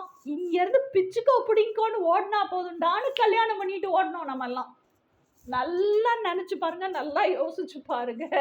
இப்படிதான் நடந்திருக்கும் லைஃப். ஒன்று லவ் பண்ணி மேரேஜ் பண்ணி போயிருப்போம், இல்லை அரேஞ்ச் பண்ணுறாங்க அவங்களே பார்க்குறாங்கன்னா அந்த தொல்லையும் இல்லைடா, அவங்களே யாரோ ஒருத்தரை பார்க்குறாங்க, இல்லை இங்கேருந்து போனால் போதும் அப்படின்னு மேரேஜ் பண்ணிட்டு போயிருப்போம். மேரேஜ் பண்ணிட்டு போனோமே, அங்கேயாவது சந்தோஷமா இருந்தோமா? அதுவும் கிடையாது. இந்த இந்த கஷ்டகாலம்லாம் முடிஞ்சிச்சா? நம்ம பெத்ததும் சரியில்லை, அதாவது நம்மளை பெத்தது ஓகேயா, அதுகளை பெத்ததும் சரியில்லை. பூரா எப்ப பாரு சண்டை. இது ஃபுல்லாவே என்ன, dark side of the life மட்டும்தான் பார்த்துருக்கோம். Dark side of the love மட்டும்தான் பார்த்துருக்கோம். இதுல எங்கேயாவது bright side of the life இருக்கா? Bright side of the love இருக்கா? அவங்க காசு சேர்த்ததை தவிர ஏதாவது இருக்கா? நாம சின்ன வயசுல இருந்து இப்படியே போயிட்டோமா? இப்போ கல்யாணம் ஆகி ஹஸ்பண்ட் வீட்டுக்கு போயிட்டோம். ஹஸ்பண்ட் வீட்டுக்கு போய் இதுவுமே வந்து நம்ம லவ் மேரேஜ் பண்ணியிருக்கோமோ அரேஞ்ச் மேரேஜ் பண்ணியிருக்கோமோ, ஓகேயா, ஆணுதான் இப்படி தான் இருந்திருக்கும் நம்ம கல்யாணத்துக்கு அப்புறம் வாழ்க்கை. ஓகேயா, அங்கே போனால் இன்னும் ஜெயில் சூப்பரிண்டென்ட் வாழ்க்கை.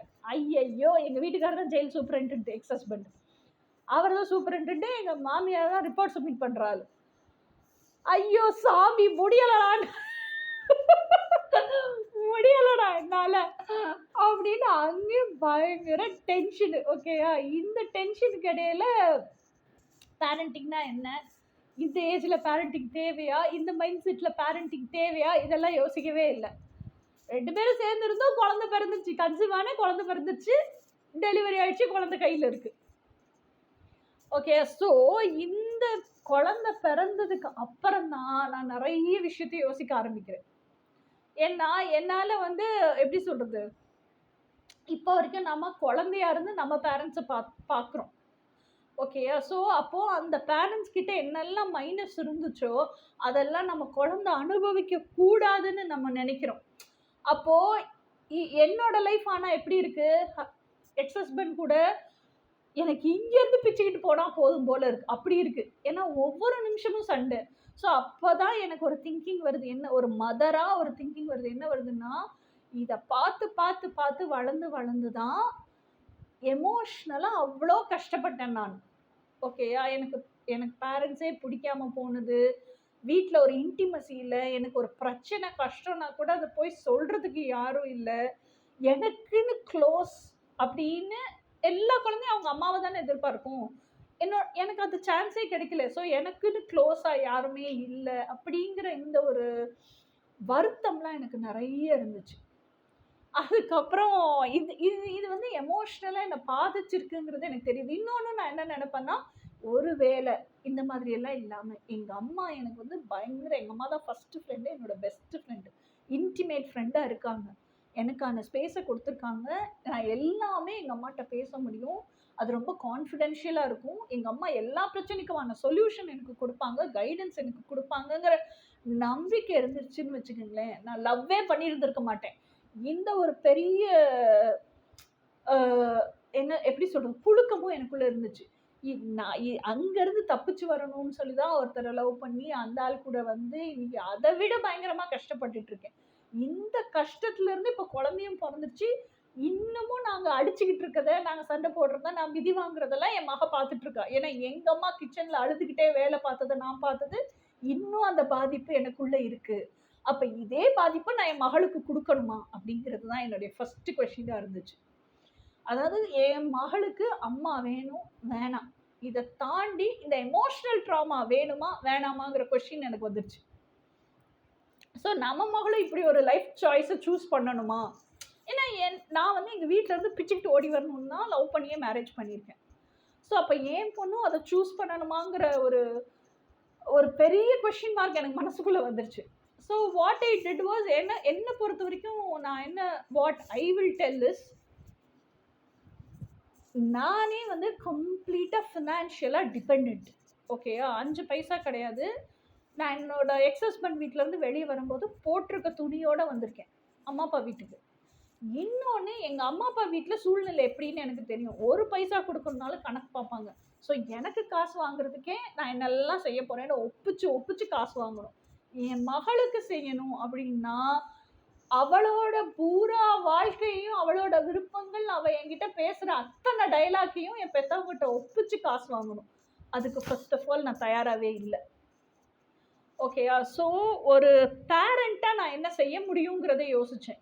இன்னொன்று என்ன அப்படின்னு சொன்னால், ஒரு தாயினுடைய கடமை அந்த குழந்தைக்கு எப்படி பிடிச்சிருக்கோ அந்த மாதிரி லவ்வை கொடுக்கறது தான். நீங்கள் விலகி இருந்தால் தான் அந்த குழந்தைக்கு நல்லதுன்னா அதுவும் லவ் தான். விலகி இருங்க, பெஸ்ட் சொல்யூஷன். இன்னொன்று, இந்த காலத்தில் இப்போ இருக்கிற குழந்தைங்க எல்லாருமே சரி, அதாவது ஜென் செட் கிட்ஸ் அப்படி கிடையாது, 2K கிட்ஸ் நான் சொல்கிறது ஸ்பெசிஃபிக்காக 2K கிட்ஸ். இவங்க எல்லாருமே எப்படி அப்படின்னா நல்ல லக்ஸரி அண்ட் கம்ஃபர்ட். ஏன்னா இப்போ நாங்கள்லாம் வந்து எங்கள் அம்மா அப்பா கிட்டேருந்து எமோஷ்னல் அவைலபிலிட்டி இல்லை, கஷ்டப்பட்டிருக்கோம். ஓகே, இப்போ எங்கள் குழந்தைங்க, இப்போ நாங்கள்லாம் என்ன நினைக்கிறோன்னா, நாங்கள் உடுத்தாத துணி எல்லாம் ஃபேஷனாக இருக்கிறது கூட என் குழந்தை உடுத்துட்டோம். நாங்கள் காசுக்காக பட்ட கஷ்டம் எங்கள் குழந்தைங்க பட வேண்டாம். ஓகேயா? அதே மாதிரி நாங்கள் எதெல்லாம் எங்கள் அம்மா கிட்ட அந்த க்ளோஸ்னஸ் இன்டிமசியெல்லாம் இல்லைன்னு அவஸ்தைப்பட்டோமோ அதெல்லாம் இல்லாமல் என் குழந்தைங்க அவஸ்தைப்பட வேண்டாம் அப்படின்னு சின்ன வயசுல இருந்தே டூ மச் ஆஃப் ஃபீடிங் இது இருக்குது எல்லா பேரண்ட்ஸ்டையுமே. எல்லா 80s கிட்டும் 90s கிட்டும் மில்லினியல்ஸும் குழந்தைய ஸ்பாயில் பண்ணுறோம். ஓகேயா? Too much half spoon feeding கொடுத்து ஸ்பாயில் பண்ணுறோம். இது நடக்குது. ஓகே, அதனால இன்னைக்கு இருக்க 2K கிட்ஸுக்கு ஃபஸ்ட்டு அண்ட் ஃபார்மோஸ்ட் இம்பார்ட்டன்ட் இந்த love, affection, sentiment, emotional availability இதெல்லாம் எங்களுக்கு இல்லை அப்படின்னு பேசினாலும் லக்ஸரி அண்ட் கம்ஃபர்ட் கண்டிப்பாக வேணும். ப்ரைவசி வேணும். நமக்கெல்லாம் அந்த காலத்தில் ப்ரைவசியெல்லாம் கிடையாது. நாங்கள் கிச்சனுக்குள்ளே ஒரு 10 டிக்கெட் ஒன்றா படுத்து தூங்குவோம். இன்றைக்கி அந்த பிள்ளைங்களை படுத்து தூங்க சொல்லுங்க பார்ப்போம். தனி பெட்ரூம் வேணும். அந்த பெட்ரூமே மெசனைன் ஃப்ளோர் வேணும். மெசனைன் ஃப்ளோர் இல்லாமல் கீழே குளிச்சுட்டு வெளியே வருவாங்கல்ல, அந்த இடத்துல சின்ன ஒரு லேண்டிங் ஸ்பேஸ் மாதிரி வேணும். எதுக்குன்னா ஒரு ஸ்க்ரீனை போட்டு பாத்ரூமை விட்டு வெளியே வந்து காலெல்லாம் அந்த மேட்டில் தொடச்சிட்டு அந்த ஏரியாக்குள்ளே நின்று ட்ரெஸ் சேஞ்ச் பண்ணுறது. பாத்ரூம்குள்ளேயே நின்றுலாம் ட்ரெஸ் சேஞ்ச் பண்ண மாட்டாங்க. ஸோ அவங்க லைஃப் ஸ்டைலே so sophisticated luxury and comfort ஆயிடுச்சு. ஓகேயா? ஸோ 2K கிட்ஸுக்கு அந்த லக்ஸரி அண்ட் கம்ஃபர்ட் வேணும். அவங்களுக்கு ப்ரைவசி வேணும். இன்னொன்று, இப்போ இருக்க கிட்ஸ் எல்லாம் எப்படி தான் மோர் தேன் லவ் அஃபெக்ஷன் இதெல்லாம் காட்டிலும் தேர் வெரி ப்ராக்டிக்கல். அவங்கள பொறுத்த வரைக்கும் தேர் வெரி ப்ராக்டிக்கல். ஓகேயா? அதனால இது எங்க கிடைக்குதோ என்னுடைய தேவைய ஏன்னா அவங்கெல்லாம் சின்ன வயசுல இருந்தே டெக்னாலஜி, மொபைலு இதெல்லாம் நல்லா யூஸ் பண்ண கத்துக்கிட்டவங்க. எங்க எது கிடைக்கும்? எப்படி கிடைக்கும்? நான் அத எப்படி வாங்கிக்கிறது? இல்ல நான் ஒரு விஷயம் எனக்கு செஞ்சுக்கணும்னா, அதுக்கு எல்லாத்துக்குமே யூடியூப் வீடியோ இருக்கு. அத பார்த்து நான் நாலேட்ஜ் எப்படி கெயின் பண்ணிக்கிறது? அத ரியாலிட்டில செய்யணும்னா எனக்கு காசு வேணும். அதுக்கு எங்க அப்பா, அம்மா கிட்ட இருந்து எப்படி நான் காசு வாங்கிக்கிறது? இந்த சூட்சுமம்லாம் நல்லா தெரிஞ்ச புள்ளைங்க. ஓகேயா? அதனால எனக்கு வேணுங்கிறத பூரா நான் யார்கிட்டயும் எதிர்பார்க்கல. நானே செஞ்சுக்கிறேன். எனக்கு காச மட்டும் குடுங்க. அது ரீசன் உண்மையா சொன்னா, இதுதான் நான் செய்ய போறேன், இப்படிதான் செய்ய போறேன்னு சொன்னா காசு குடுக்க மாட்டீங்களா? உங்க கிட்ட இருந்து காசு என்ன சொல்லி வாங்கணுங்கிற சூட்சுமமும் எனக்கு தெரியும். நான் வாங்கி செலவு பண்ணிக்கிறேன். ஸோ இப்படிதான் இருக்காங்க 2K கிட்ஸ் ஃபுல்லா. ஏன்னா இது நம்ம வளர்த்த 2K கிட்ஸ். ஸோ அப்போ இந்த 2K கிட்ஸுக்கு தான் இப்ப பேரண்டிங்க பத்தி நம்ம பேசுறோம். ஸோ அப்ப இந்த 2K கிட்ஸ நம்ம ஹேண்டில் பண்ணணும்னா நம்ம எப்படி இருக்கணும் அப்போ? அப்போ இந்த 2K கிட்ஸ ஹேண்டில் பண்றதுக்கு நீங்க வேலைக்கு சோறு குடுக்குறீங்க. வேலைக்கு அவங்களுக்கு டீ, காஃபி குடுக்குறீங்க. இதெல்லாம் மேட்டரே இல்ல. அவங்க ஸ்கூலுக்கு போறாங்களா, காலேஜுக்கு போறாங்க. நாங்கலாம் வந்து எப்படி சொல்றது? ஒரு ம் நான் வந்து 12த் படிக்கிற வரைக்குமே என்னோட ஃப்ரெண்ட்ஸோட எல்லாம் வெளிய சுத்துவேன். யாரையும் வீட்டுக்கு கூட்டிட்டு வரமாட்டேன். இப்ப இருக்க கிட்ஸ் எல்லாம் ஃப்ரெண்ட்ஸோடயே வெளிய போறாங்க. டீ கடையில டீ குடிச்சிட்டு வந்துடுறாங்க. வீட்டுக்கு வந்தா நான் குடிச்சிட்டேம்மா. ஏன்னா மத்த ஃப்ரெண்ட்ஸ் பாக்கெட் மணி வச்சிருக்கிறத பாக்குறாங்க. சின்ன வயசுல இருந்தே அவங்க அப்பா அம்மாட்ட பாக்கெட் மணி கேட்குறாங்க. ஸோ இதெல்லாம் இன்னைக்கு இருக்கு. ஓகேயா? நான் வந்து எங்க அம்மா அழுகுறத பார்த்து பார்த்து கஷ்டப்பட்டுருக்கேன். வளர்ந்துருக்கேன். இன்னைக்கு இருக்கிற 2K கிட்ஸ் என்ன பார்த்து எமோஷனலா ஃபீல் பண்றாங்க, கஷ்டப்படுறாங்க அப்படின்னாலும், இப்படிதான் இருக்கும் லைஃபு அப்படின்னு அந்த கஷ்டத்துலேருந்து நம்ப் அவுட் ஆகி வெளிய போறாங்க. மரத்து போய் வெளிய போறாங்க. ஓகேயா? ஸோ அதனால தான் அவங்க எமோஷனலி ரொம்ப ஸ்ட்ராங்கர்ன்னு நெனச்சுக்கிறாங்க. No, emotionally they are very, very numbed out. அவங்களோட ஃபீலிங்ஸே என்னன்னு அவங்களுக்கு தெரியாத நிலையில வாழ்ந்துட்டு இருக்காங்க 2K கிட்ஸ். ஓகே. இன்னொன்னு நான் என்ன சொல்லுவேன்னா, பேரண்ட்ஸ் எனக்கு குழந்தை இருக்குன்னு சொல்றீங்கல்ல. உங்க குழந்தைக்கு bright side of the life, love இத காமிக்கணும்னே அப்ப உங்களுக்கு ஆசை இல்லையா? நீங்க வெளிய வந்து நான் என்ன சொல்றேன்னா, உங்களுக்கான ஒரு ட்வின் ஃப்ளேம நீங்க மேனிஃபெஸ்ட் பண்ண வேணாம். நீங்க ஹேப்பியா வாழ்றத உங்க குழந்தைங்க பார்க்கணும்ல. உங்க குழந்தைக்கு நீங்க தான ரோல் மாடல். உங்களுக்கு உங்க கூட இருக்க ரிலேஷன்ஷிப் நல்லா இருக்கணும்ல. செல்ஃப் லவ்னு ஒண்ணு இருக்கணும்ல. அப்போ நீங்க அந்த செல்ஃப் லவ்ல பிரைட்டர் சைட்ல அந்த செல்ஃப் லவ்வையே லைஃப் பார்த்து அமைச்சு என்னோட வாழ்க்கைக்கு தேவையான நான் என்னெல்லாம் என்னோட ட்ரீம்னு வச்சிருக்கனோ அதையெல்லாம் வாழ்றதுக்கு என்னை நான் தகுதிப்படுத்திக்கிட்டேன். ஹையர் வைப்ரேஷன் போயிட்டேன். அதெல்லாம் என்னை நோக்கி அட்ராக்ட் ஆகி என்கிட்ட வருது. என் வாழ்க்கையில அதெல்லாம் தங்குது. நான் ஹாப்பியா இருக்கேன்ப்பா. ஹோல் அண்ட் கம்ப்ளீட்டா இருக்கேன். எமோஷனலா ஃபுல்ஃபில்டா இருக்கேன். பயங்கர சந்தோஷமா இருக்கேன். ஸோ இதை உங்க குழந்தைங்க பார்க்கணுங்கிறதே உங்களுக்கு தோணலையா? அந்த டாக்ஸிக் என்விரான்மெண்ட்டுக்குள்ளேயே இருந்துட்டு நீங்க எப்படி இதெல்லாம் சாதிப்பீங்க? இப்ப என்ன மாதிரி அடுத்த வேலை சாப்பாட்டுக்கு, அடுத்த வேலை தங்குறதுக்கு, அடுத்த வேலை செலவுக்கு கூட ஒரு நயா பைசா கூட கையில இல்லாமல் வெளியே வந்த நான் வந்து என் குழந்தைய கூட்டிட்டு வந்து அந்த குழந்தைய நான் கஷ்டப்படுத்த விரும்பல. ஏன்னா குழந்தைக்கு வந்து கன்னடா தவிர தமிழ் எழுத படிக்க தெரியாது. ஸ்கூல்ல இருக்கிற ஃப்ரெண்ட்ஸ் சர்க்கிள்ல இருந்து உடைச்சிட்டோம் அப்படின்னா அவ பயங்கரமா ஷட்டர் டவுன் ஆயிடுவா. இன்னொன்னு அங்க இருக்கிற லக்ஸரி அண்ட் கம்ஃபர்ட்ட நான் கொடுக்க முடியாது. அவங்க அப்பா கூட்டிட்டு இதெல்லாம் பிராக்டிகல் ஃபேக்ட்ஸ். யோசிங்க. அவங்க அப்பா கூட்டிட்டு போற 3 மாசத்துக்கு ஒரு தடவை ட்ரிப் என்னால கூட்டிட்டு போக முடியாது. ஸ்கூல் முடிச்சு வந்தா அவ போற எக்ஸ்ட்ரா கரிக்குலர் ஸ்கேட்டிங்கா இருக்கட்டும், டான்ஸா இருக்கட்டும், டியூஷனா இருக்கட்டும், இது எதுக்குமே என்னால அஃபோர்ட் பண்ண முடியாது. ஸோ அந்த குழந்தை எங்க இருந்தா அது சந்தோஷமா இருக்கும். அந்த டெசிஷனை தான் நான் எடுத்தேன். ஓகேயா? ஸோ என் கூட வந்தா என்னால ஒரு சாதா ஸ்கூல்ல சேர்த்து படிக்க வைக்க முடியும். ஆனா அந்த லக்ஸரி அண்ட் கம்ஃபர்ட் அவ இருக்கிற ஒரு ஒரு ஹஸ்பண்டா அவருக்கு அவர் வந்து எனக்கு சரியில்லையே தவிர, ஒரு தகப்பனா அவர் ரோல அவர் கரெக்ட்டா ப்ளே பண்றாரா இல்லையாங்கிறத ஃபர்ஸ்ட் பாருங்க. ஓகேயா? ஒரு தகப்பனா அவர் கரெக்ட்டான ரோல தான் ப்ளே பண்றாரு அப்படின்னா, உங்களுக்கான லைஃப் பாத்த நீங்க சூஸ் பண்ணுங்க. ஓகே. ஏன்னா என்னோட பொண்ண பாத்துக்கிறதுக்கு அவரோட அம்மா இருந்தாங்க. அதனால I was like completely relieved. ஓகேயா? என்ன பொறுத்தவரைக்கும் இந்த சண்டைய பார்க்க வேண்டாம் அவ. இதே எமோஷனல் ட்ராமா அவளுக்கு வேண்டாம். இன்னொன்னு இந்த டார்க் சைட் ஆஃப் தி லைஃப்பையும், டார்க் சைட் ஆஃப் தி லவ்வையும் நான் காமிக்கவே விரும்பல. ஒரு லவ் மேரேஜ் பண்ணி நம்ம அம்மா, அப்பா வந்தாங்கன்னா, ஒரு குழந்தைக்கு சொல்றதுக்கு கர்வமா இருக்கணுமே தவிர, தலை குனிஞ்சு வாய் கம்மி சொல்லக்கூடாது. அந்த ஒரு சூழ்நிலைக்கு குழந்தைய ஆளாக்கவே நான் விரும்பலை. அதனால I came out of that marriage. ஓகேயா? ஸோ இன்னொன்று என்ன அப்படின்னு சொன்னால், இது சொல்கிறதுனால என்னை பற்றி நான் நியாயப்படுத்திக்க விரும்பலை. ஆனால் இப் சப்போஸ் நீங்கள் ஒர்க்கிங் உமனாக இருக்கீங்க, உங்கள் ஹஸ்பண்ட் வந்து உங்களையும் நல்லா ட்ரீட் பண்ணல, ரொம்ப கார்மிக்காக வச்சுருக்காரு, ஹவுஸோட என்விரான்மெண்ட்டையும் டாக்ஸிக்காக வச்சுருக்காரு, குழந்தைங்களையும் அந்த மாதிரி தான் ட்ரீட் பண்ணுறாரு. இப்போ ஒரு சில வீட்டில எல்லாம் இருப்பாங்க, பெண் குழந்தை இருந்தால் அது எப்பவுமே அம்மா சைடு தான் இருக்கும். இந்த ஆம்பளை பசங்கள எல்லாம் இருப்பாங்க, ஹஸ்பண்டை பார்த்து பார்த்து அந்த ஆம்பளை பையன் வந்து இமிட்டேட் பண்ணுவான், மிமிக் பண்ணுவான். அப்போ அந்த குழந்தையும் வந்து அந்த அம்மாவை டாமினேட் பண்ணுறது, நான் சொல்கிறதா நீ கேட்கணுங்கிற மாதிரி சின்ன வயசுலேருந்தே வளருது, இதெல்லாம் கார்மிக் பேட்டர்ன். இதெல்லாம் வளர விடவே கூடாது. ஸோ அப்போ இந்த சுச்சுவேஷன்லாம் பாருங்கள், நீங்கள் ஏர்னிங் மெம்பராக இருக்கீங்களா, குழந்தைங்களோட வெளியே வந்து உங்களால் சமாளிக்க முடியுமா, குழந்தைங்களுக்கு நீங்கள் படிக்க வச்சிருவீங்களா, எல்லாமே பார்த்துருவீங்களா, குழந்தைங்க உங்களோட கோஆப்ரேட் பண்ணுவாங்களா, தைரியமாக வெளியே வாங்க. அவ்வளோ அந்த குழந்தைங்க அந்த தகப்பனுக்கு முக்கியம்னா, அந்த தகப்பன் என்ன பிரயத்தனம் பண்றாருன்னு நீங்க வெளியே வந்தா தானே தெரியும். அந்த குழந்தைங்களுக்காக என்ன ஸ்டெப் எடுக்கிறாரு, அந்த குழந்தைங்களை வந்து பார்க்கறதுக்காக என்ன ஸ்டெப் எடுக்கிறாருங்கிறதெல்லாம் நீங்க வெளியே வந்தா தான் தெரியும். வெளியே வந்து அந்த குழந்தைங்களுக்காக அவர் எவ்வளோ பிரயத்தனம் பண்ணினாலும், ஒரு அப்பாங்கிற ஸ்தானத்துல இருந்து நீங்க அவரை விலக்கி வைக்கவே இல்லை. ஒரு அப்பாங்கிற ஸ்தானத்துல இருந்து அவரை கட் பண்ணவே இல்லை. நீங்க டைவர்ஸே வாங்கினீங்கனாலும் அந்த குழந்தைங்களுக்கு அவர் தான் பயாலஜிக்கல் ஃபாதர். ஓகேயா? அந்த உரிமையை நீங்க தட்டி பறிக்கவே இல்லை. அவர் என்னெல்லாம் அவங்க குழந்தைக்கு செய்யணும்னு நினைக்கிறாரோ செய்யட்டும், அலோவ் பண்ணுங்க, தாராளமா செய்யட்டும். ஏன் வேண்டான்னு சொல்றீங்க? உண்மையிலேயே அந்த குழந்தைங்களுக்கு நீங்க நீங்க பெருசு அப்படின்னா, என்னதான் அப்பா கூட வெளியே போறாங்க, ஷாப்பிங் போறாங்க, எல்லாம் பண்றாங்கன்னா, அந்த பாசத்துக்காக உங்ககிட்ட திருப்பி வந்துருவாங்கல்ல. ஓகே, அப்பதான் நீங்க தனியா வரும்போது தான் உங்க உங்க குழந்தைங்க மனசுல உங்க ஸ்டாண்ட் என்னங்கிறதும் உங்களுக்கு தெரியும். ஓகேயா?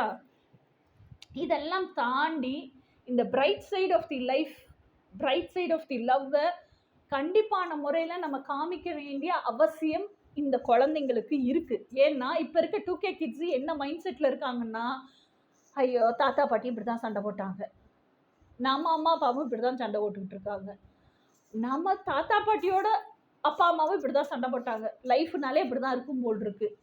ஃப்ரெண்ட்ஷிப்பாக ஸ்கூலில் பழகுற வரைக்கும் எதுனாலும் ஓகே, அந்த ஸ்கூலில் ஆண் ஸ்நேகமாக இருக்கிற வரைக்கும். கல்யாணம்னு பண்ணிட்டா அவனுக்கு ரெஸ்பான்சிபிலிட்டி வந்துடுது, அவன் ஒய்ஃபை போட்டு டார்ச்சர் பண்ணுறான், அவன் தான் பெரியவனாக இருக்கணும்னு நினைக்கிறான், டாமினேட் பண்ணணும்னு நினைக்கிறான், டிக்டேட்டர்ஷிப்பில் இருக்கணும்னு நினைக்கிறான், அந்த பொண்ணு அவளுக்கு கீழே தான் இருக்கணும் வாழணும்னு நினைக்கிறான், இவ்வளவு விஷயம் வந்துடுது. அதனால எனக்கு கல்யாணமே வேணாம், அலர்ஜியாக இருக்குது கல்யாணம்னா. இந்த கல்யாணமே வேணாங்கிறதுல தான் இந்த ஃப்ரெண்ட்ஸ் வித் பெனிஃபிட்டு, ஃப்ளர்டேஷன்ஷிப்பு, டெக்ஸ்டேஷன்ஷிப்பு, அதாவது ஃபோனில் மட்டும் அந்த என்ன சொல்கிறது, லஸ்டியான கருத்து பரிமாற்றம், ஹானியான கருத்து பரிமாற்றம், இது பூரா இருக்கும். நேரில் பார்த்தா கூட பேச மாட்டாங்க. ஓகேயா? ஸோ இதெல்லாம் டெவலப் ஆனதுக்கே இதுதான் காரணம். ஓகே, ஒரு குழந்தை நல்ல விஷயத்த பண்ணுது, நல்ல விஷயங்களை, அதாவது எப்படி சொல்கிறது, பேரண்ட்ஸை பார்த்து நல்ல விஷயங்களை கற்றுக்கிட்டு அந்த ஃபேமிலியில் நல்லதை மட்டும் பண்ணுது, அந்த குழந்தை பண்ணுற நல்லதெல்லாம் நோட்டீஸ் பண்ணுறீங்க அப்படின்னா, அதே குழந்தை கெட்ட விஷயம் பண்ணுதுனாலும் பேரண்ட்ஸ் தான் அதுக்கு காரணம். அதை ஃபஸ்ட்டு உணருங்க, அக்செப்ட் பண்ணுங்க. அந்த குழந்தையோட எல்லா நடவடிக்கைக்கும் பேரண்ட்ஸ் தான் காரணம். அந்த பேரண்ட்ஸ்குள்ளே இருக்க டிஸ்டன்ஸை ஒரு குழந்தை யூஸ் பண்ணிக்குது அப்படின்னாலும், அதை யூஸ் பண்ணிக்கிற வரைக்கும் பேரண்ட்ஸ் என்ன பண்ணிட்டு இருந்தீங்க? அப்போ இன்னொரு விஷயமும் இருக்குது. இப்போ நான் இருக்கேன்னா, என் ஹஸ்பண்ட் கிட்ட இருந்து எனக்கு நான் எதிர்பார்க்குற அத்தனை விஷயமும் எனக்கு கிடைக்கல, என் பேரண்ட்ஸ் கிட்ட இருந்து கிடைக்கல. அந்த எமோஷனல் ஸ்டாக்னேஷன்லேயே நான் இருக்கேன், அந்த எமோஷனல் டிப்ரெஷன்லேயே நான் இருக்கேன்னு வச்சுக்கோங்களேன். வேறு எதையுமே என்னால் சிந்திக்கவே முடியல. அப்படின்னா என் குழந்தை பக்கத்தில் வந்து ஏதோ ஒன்று பேசுச்சுன்னா கூட அதனுடைய மனசு அது என்கிட்ட பரிமாறுது, அதனுடைய மனசு அது என்கிட்ட எக்ஸ்பிரஸ் பண்ணுதுன்னா கூட எனக்கு எரிச்சல் தான் வரும். அந்த குழந்தைகிட்ட நான் அன்பா அவள் என்ன சொல்கிறான்னு எப்படி கேட்பேன், அந்த குழந்தைகிட்ட நான் எப்படி ஃப்ரெண்ட்லியாக இருப்பேன், அந்த குழந்தை என்கிட்ட இன்டிமேட்டாக இருக்கணும், என்கிட்ட வந்து அதனுடைய கஷ்டத்தை ஷேர் பண்ணணும்னு நினைக்கிறது கூட நான் எப்படி எடுத்துக்குவேன். ஏன்னா குழந்தைங்க வந்து நீ தூரப்போன்னு சொல்கிற வார்த்தையில் ஹர்ட் ஆகாது, உங்களோட எனர்ஜி, எமோஷன், அதை நீங்கள் சொல்கிற விதம், உங்கள் ஃபேஸ் ரியாக்ஷன், பாடி லாங்குவேஜ் எல்லாத்தையும் பார்த்து தான் உங்களை அப்சர்வ் பண்ணுது. அதில் தான் அது ஹர்ட் ஆகுது. நல்லா தெரிஞ்சுக்குங்க. நம்ம அம்மாவும் இப்படி தான் நம்மளை ஒதுக்குனாங்க, நம்மளும் நம்ம பிள்ளைங்களை இப்படி தான் ஒதுக்குறோம். அப்போ உங்களுக்குள்ளேயே நீங்கள் நிறைவு இல்லாமல் இருக்கும்போது, எமோஷ்னல் ட்ராமாலேயே இருக்கும்போது, உங்களுக்குள்ளேயே நீங்கள் ஹீல் ஆகாமல் இருக்கும்போது, உங்களுக்குள்ளேயே இவ்வளோ ஏக்கங்களோடு இருக்கும்போது, உங்கள் குழந்தைகள் கிட்ட அதை பூரா நீங்கள் என்ன சொல்கிறீங்க, அதனுடைய அவுட் பர்ஸ்ட் பூரா உங்க குழந்தைங்கள தான் பாதிக்குது. ஏன்னா இது ஃபுல்லா dark side of the love and dark side of the லைஃப்ல நீங்க வாழ்றதுனால, அந்த டாக்ஸிக் என்விரான்மெண்ட்டுக்குள்ளேயே இருக்கிறதுனால, அந்த நார்சிசிஸ்டுக்குள்ளேயே இருக்கிறதுனால, நீங்க உங்க ஹஸ்பண்டை இவ்வளோ தூரம் நீங்க கம்ப்ளைண்ட் பண்றீங்கல்ல, நீங்களும் நார்சிஸ்டா தான் இருக்கீங்க. அத முதல்ல தெரிஞ்சுக்குங்க. நீங்களும் டாக்ஸிக்கா தான் இருக்கீங்க. ஸோ இந்த டாக்ஸிசிட்டி 2 பக்கம் ரிஃப்ளெக்ட் ஆகி அந்த வீடு மொத்தமும் டாக்ஸிக் எனர்ஜி தான் இருக்கு. வெஞ்சன்ஸ் தான் இருக்கு. அந்த வீடு முழுக்க டிப்ரெஷன் தான் இருக்கு. அந்த வீடு முழுக்க கோவமும், வேகாலமும், காண்டும் தான் இருக்கு. அதுக்கு நடுவுல இந்த குழந்தைங்க ஏங்க பாதிக்கப்படணும்? அப்ப இந்த குழந்தையோட எனர்ஜி எப்படி இருக்கும்? அந்த குழந்தை யார்கிட்ட போய் எக்ஸ்பிரஸ் பண்ணும்? தனக்கு ஒண்ணு வேணுங்கிறத கூட யார்கிட்ட போய் சொல்லும்? அப்போ ஒரு பெத்தவங்களா ஒரு தாய் எடுக்கிற முடிவு அப்படிங்கிறது இங்க very very very strong stand இல்லையா? இந்த இடத்துலயே இந்த பேட்டர்னை நீங்க உடைச்சு கரெக்டான டெசிஷன் என்ன எடுக்கிறீங்கிறத பொறுத்து தான் அந்த குழந்தையினுடைய வாழ்க்கையும் அமைய போகுது. அப்ப நீங்க என்ன டெசிஷன் எடுக்கணுங்கிறது உங்க கையில இல்லையா? அப்ப பிரைட் சைட் ஆஃப் தி லைஃப்ங்கிறத அந்த குழந்தை எப்பதான் பார்க்கும், எப்பதான் விட்னஸ் பண்ணும்? வெறும் சீரியல்லையும், படங்கள்லையும், டிராமாக்கள்லையும், கொரியன் சீரியலையுமே பார்த்துட்டு இருக்குமா? ஏன் குழந்தைங்களுக்கு கொரியன் சீரியல் ரொம்ப பிடிக்கும் தெரியுமா? நல்லா வாட்ச் பண்ணி பாருங்க. இந்தியன் சீரியல் மாதிரியெல்லாம் இருக்காது. கொரியன் சீரியலும் சரி, கொரியன் படமும் சரி. கொரியன் படமே மொத்தத்துக்கு 1.5 மணி நேரம் தான் இருக்கும். கொரியன் சீரியலே மொத்தத்துக்கு ஒரு 12 எபிசோடு 15 எபிசோடு தான் இருக்கும். அந்த லவ் அண்ட் ரொமான்ஸை அழகா எக்ஸ்பிரஸ் பண்ணியிருப்பாங்க. படம் ஃபுல்லா எக்ஸ்பிரஸ் பண்ணியிருப்பான். அந்த பொண்ணை அந்த லீடு ஹீரோ எந்த அளவுக்கு அழகா பேணி பாதுகாத்து அவ்வளோ செல்லம் கொடுத்து அவளுக்கே தெரியாம அவளை காப்பாத்தி எப்படி சொல்றது, அவளுக்கான எல்லா விஷயத்தையும் அவன் செஞ்சு கொடுப்பான். அவளோட பேக் போனா அவளுக்கு தெரியாம அவன் நிற்பான். ஸோ இதனாலதான் கொரியன் சீரியல் நிறைய பாக்குறாங்க பொண்ணுங்க. நீங்க வேணா ஒரு கொரியன் சீரியல் உங்க ஏஜுக்கு நீங்க பாத்திருக்கீங்களா இல்லையான்னு தெரியல. ஒரு கொரியன் சீரியல் எடுத்து, ஒரு கொரியன் படத்தை எடுத்து 1 மணி நேரம் தான் வரும். ஒரு நாள் மெனக்கெட்டு உட்காந்து பாருங்க. அப்பதான் நான் சொல்ற எஃபெக்ட் உங்களுக்கு தெரியும். இப்படி பேரண்ட்ஸ் இருந்தீங்க, இல்ல இப்படிப்பட்ட பேரண்ட்ஸா உங்க குழந்தைகிட்டயும் இன்டிமேட்டா இருக்கீங்கன்னா உங்க குழந்தைங்க தப்பே பண்ண மாட்டாங்க. ஏன்னா அந்த அளவுக்கு சுதந்திரத்தை நீங்க கொடுக்கவே இல்லை. சுதந்திரம் இல்லை, அந்த அளவுக்கு டைமே ஸ்பெண்ட் பண்ணல. இன்னைக்கு இருக்க 2K கிட்ஸ் கிட்டையும் நம்ம மில்லினியல்ஸ் டைம் ஸ்பெண்ட் பண்றதே இல்லை. நாம தான் நம்ம டிப்ரெஷன், நம்ம எமோஷனல் ட்ராமா, நம்மளோட கஷ்டம், நம்மளோட வருத்தம் இதுலயே இருக்கமே. அதுக்கு ஸ்டெப்பும் எடுக்க மாட்டோம். கார்மிக் சுச்சுவேஷன்ல இருந்து வெளியே வர மாட்டோம். நார்சிசத்துல இருந்து வெளியே வர மாட்டோம். உட்காந்து பராது பேசிக்கிட்டே வீட்டுக்குள்ளேயே உட்காந்துட்டு புலம்பிக்கிட்டு அந்த அந்த இடத்த விட்டு நகராம அங்கேயே ஆணி அடிச்ச மாதிரி உட்காந்துக்கிட்டு இருப்போம். கேட்டா அதுக்கப்புறம் குழந்தைங்க இருக்குன்னு வேற காரணம் சொல்லிக்குவோம். இப்ப நீங்க சொல்லுங்க, நீங்க என்ன டெசிஷன் எடுக்கணும்னு? இந்த வீடியோ ஃபுல்லா கேட்டுட்டீங்கல்ல, நீங்க சொல்லுங்க என்ன டெசிஷன் எடுக்கணும்? Okay. So this is my stand. ஆனால் நான் என்ன சொல்லுவேன் அப்படின்னா, இப்போ என்னைய மாதிரி ட்வின் ஃப்ளேம்ஸ் இப்போ வந்து நான் தைரியமாக வெளியே வந்து என் மகளுக்கு முதல் எரிமையே நான் தான். இன்னைக்கு வரைக்கும் அவளுக்கு என்ன பிடிக்காது, பயங்கர காண்டில் இருக்கா. என்ன பொறுத்த வரைக்கும் நான் என்ன சொன்னேன், லெட்டர் பி, அது அவளுக்கான உரிமை. என்ன பனிஷ்மெண்ட் கொடுத்தாலும் மொட்டி போட்டு தலை வணங்கி அந்த பனிஷ்மெண்ட் ஏற்றுக்கிறதுக்கு நான் ரெடியாக இருக்கேன். என்னை வந்து பார்க்கவே கூடாதுன்னு சொல்லியிருக்கா. Let that B a punishment.